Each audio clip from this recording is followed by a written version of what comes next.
మళ్ళీ గాడిన పెట్టడానికి అనేక కార్యక్రమాలు తీసుకున్నాం. ఈరోజు మొత్తం పొలం పిలుస్తుంది. 15,242 గ్రామాల్లో సమస్యలన్నీ పరిష్కారం చేశాం. నేను డ్రిప్ ఇరిగేషన్ ఇచ్చాను. ఆ తర్వాత వైఎస్ఆర్ కాంగ్రెస్ పార్టీ వచ్చి డ్రిప్ను రద్దు చేశారు. నేను ఆ రోజు ఆలోచించాను, రాయలసీమ కరువు సీమ ప్రకాశం జిల్లా కూడా వర్షాభావం ఎప్పుడు ఉంటుంది, వర్షాలు పడడం లేదు. అందుకే ఈ రెంటికి 90% సబ్సిడీ ఇవ్వాలని నిర్ణయించా. ఎస్సీ ఎస్టీలకు 100% ఇచ్చా. మిగిలిన ప్రాంతాలకి 70% ఇచ్చా. మొన్ననే పోయిన సంవత్సరం 1,17,880 ఎకరాలకు కొత్తగా డ్రిప్ ఇరిగేషన్ ఇచ్చా. నేను గర్వంగా చెప్పగలుగుతున్నా, దేశంలో డ్రిప్ ఇరిగేషన్ ప్రారంభించింది నేనే, ఆ రిపోర్ట్ ఇచ్చింది నేనే. ఆంధ్రప్రదేశ్ నెంబర్ 1 రాష్ట్రం ఇప్పుడు కూడా.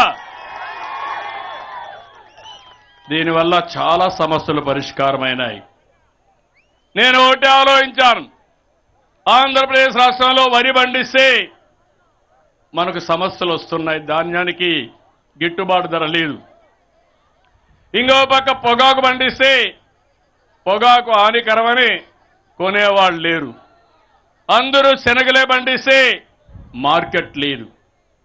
అందుకే ఈరోజు నేను ఆలోచించింది, రాయలసీమ హార్టికల్చర్ వేయాలి, కోస్టల్ ఆంధ్రప్రదేశ్ అక్వాకల్చర్ వేయాలి, మిగిలిన ప్రాంతాలు వాణిజ్య పంటలతో ముందుకు పోవాలి. ఏ పంటలు వేయాలనో, ప్రపంచం మొత్తం ఏ పంట వేస్తే గిట్టుబాటు వస్తుందో అవన్నీ స్టడీ చేసి ఎప్పటికప్పుడు మీ అందరికి కూడా నాలెడ్జ్ అంతా ఇస్తా.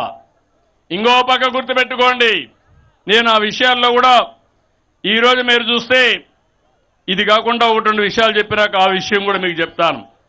అక్వా రైతులకి ₹50 కరెంట్ ఇచ్చి అక్వా రైతుల్ని ఆదుకునే బాధ్యత ఈ ప్రభుత్వానిది. నిన్న అమెరికా టారిఫ్ పెంచారు. అక్వా రైతుల మీద కొంత భారం ఉంటుంది. రేపో ఎల్లుండో పిలుస్తున్నా, మాట్లాడి ఏ విధంగా చేయాలో కార్యాచరణ ప్రణాళిక తయారు చేసుకుంటాం. మత్స్యకారులు సాయాన్ని ఇవ్వడం, ముందు 10,000 ఇస్తే ఇప్పుడు 20,000, 1,29,178 మందికి వాళ్ళ అకౌంట్లో మత్స్యకార సేవలో డబ్బులు వేసామని చెప్పి కూడా నేను మీకు తెలియజేస్తున్నా.